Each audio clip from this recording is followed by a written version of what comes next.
what examples can you give? I've asked this many times of lots of people, including yourself, I think.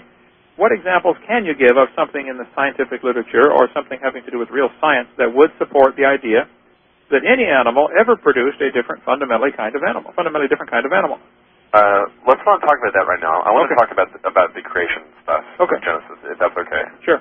Okay. Can you just point to me key passages that you base your beliefs on in your creation science? Because I just want to know where you're getting this from, because you say it's biblically based, and I had the Bible in front of me. I just want to know. Okay, there's no question. The very first verse says, "In the beginning, God created the heaven and the earth." Okay. I'm not talking about the six-day creation part of it. I mean, that's all fine, whatever. I'm just saying, as far as like the impact upon the ecosystem and people's genomes and mutations and things like that. Well, after Adam and Eve sinned, you look at Genesis chapter 3. I don't have a Bible in front of me, but I'm guessing it's verse 10 to 20 in there somewhere. God said, "Thorns and thistles shall I bring forth to thee." He said to Eve, "In sorrow shalt thou bear children." Right. So pain and childbearing came at this time. Thorns and thistles. Adam, you got to work for a living now. No more hanging around the garden, plucking off the fruit when you're hungry. There's verses like 1 Corinthians 15:22 that says, "For as in Adam all die." Adam brought death into this world. Romans 5 talks about that. It was Adam that brought death into the world. And 1 Corinthians 15. What does that mean exactly? Well, they would never have died. Why not?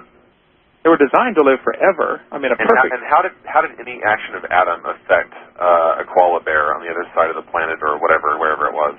Well, Adam was kind of the political dominion over it. God gave him dominion over everything. If someone wants to attack everything that George Bush has control over, if they want to come over here and destroy that, we're going to feel the repercussions of that. In Florida. Yeah, but I'm asking for, what actually happened. Oh, that's some kind of explanation. Yeah, I don't know anybody can answer that. I sure can't. Why? Well, the evolutionists do, though, Ken. And if you're going to compete with evolutionary theory, you have to be able to explain the same phenomenon. No, because right now you're demanding that there be a naturalistic explanation for everything. Why koalas bears die because of Adam's sin? Oh, no, hold on. I'm not asking for a naturalistic explanation. I'm already in the mode where I'm discussing spiritual and supernatural things with you. Fine. I'm just asking what it is. That's fine, but like I told you once before, I don't know exactly what happened. I don't know, how God allowed this change to take place. I don't know how God was sustaining us before. I don't think anybody can know that stuff, and I think if someone claims they can, then they're a fool, because that's historical science. First of all, you can't go back and look at how it was done. Do you agree with that, Kent? I think I do, and I think you'd have many more instances like that in the evolution theory that would be just absolutely wild guesswork of how this happened or why this happened. Well, we've got the big picture. God told Adam and Eve, look, don't eat of this tree. If you do that, things are just going to get bad. I mean, they were innocent before. Now they are going to be completely held accountable for everything they do. I mean, whenever you're a child, if your child does something stupid, you're not going to beat the silly out of them. They're innocent. They didn't know better. And that's how Adam and Eve were, I guess, from the very beginning. And God told them, for your own good, don't eat of this tree. Then Satan, or whoever this serpent was, apparently said, just eat of it. Come on. It looks good to the eyes. It's pleasing, to the eyes. It's good for food. And so they ate of it. They disobeyed God. God gave them commandments. And he said, if you eat of that, you're going to die.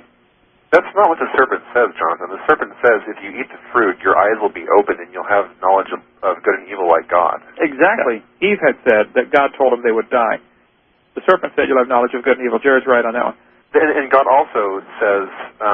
No, I wasn't saying that the serpent said you would die. I was saying God said, in the day you eat thereof, you will surely die. And yes, Satan said, or the serpent said, you shall be as gods, knowing good and evil, your eyes will be open, all this great stuff. Well, first Satan said, you shall not surely die. So he denied what God said. And then he said, your eyes shall be open, knowing good and evil, which is what all the Masonic Lodge and all these guys promise too, secret knowledge. Follow me, we've got special secret knowledge that nobody else has. Well, I guess it's kind of the truth, that serpent would be saying the truth. Now they're going to be held accountable for everything they've ever done.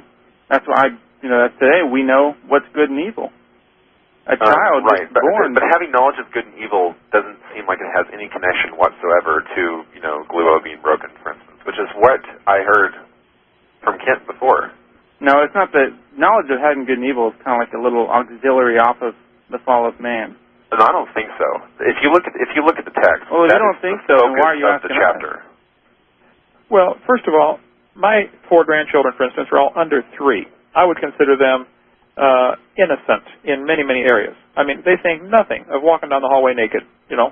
I thought you said before on one of your seminar tapes or something that argument was wrong because little kids have an inherent sin nature.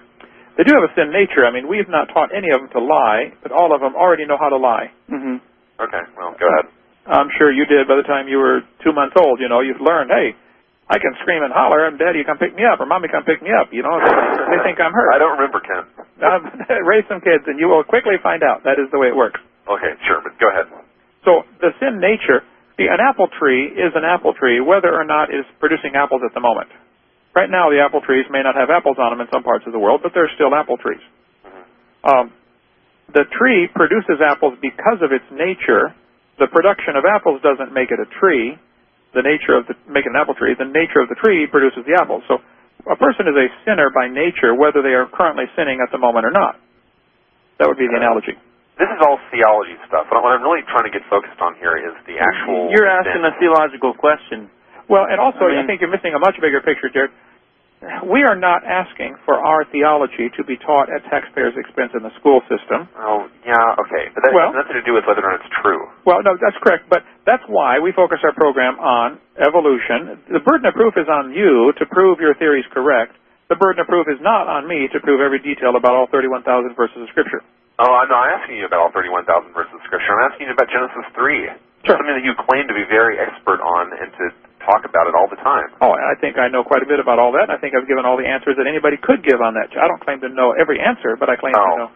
Well, if that's true, Kent, then that's rather sad because you're asking for people to disbelieve an entire field of science and to adopt something that is very loosely based on one part of one book of the Bible that gives practically no mechanism for anything that we have shown to have happened in nature. Well, first of all, you got a couple of flaws there. It is not true. There definitely is a mechanism. God said very clearly 10 times in the first chapter, they will bring forth after their kind. That's not what I mean. I'm talking about things like broken genes and changes in organisms. Yeah, as far as decay and degeneration entering in, that's no different than General Motors producing a bunch of cars back in 1950 that are now mostly gone and in the junkyard. Okay, they decayed. So that's just part of the natural thing. So if the natural decay was entered into the world because of Adam and Eve's disobedience, you still can't blame the Creator. When he got done, he was perfect when he got done. It was man that messed it up. I'm trying to understand the metaphysics of this. What exactly is it that Adam did caused? He disobeyed God, and I guess that's what... The program's over, too. Well, call in tomorrow. We'll be here. Hey, thanks for calling, Jared.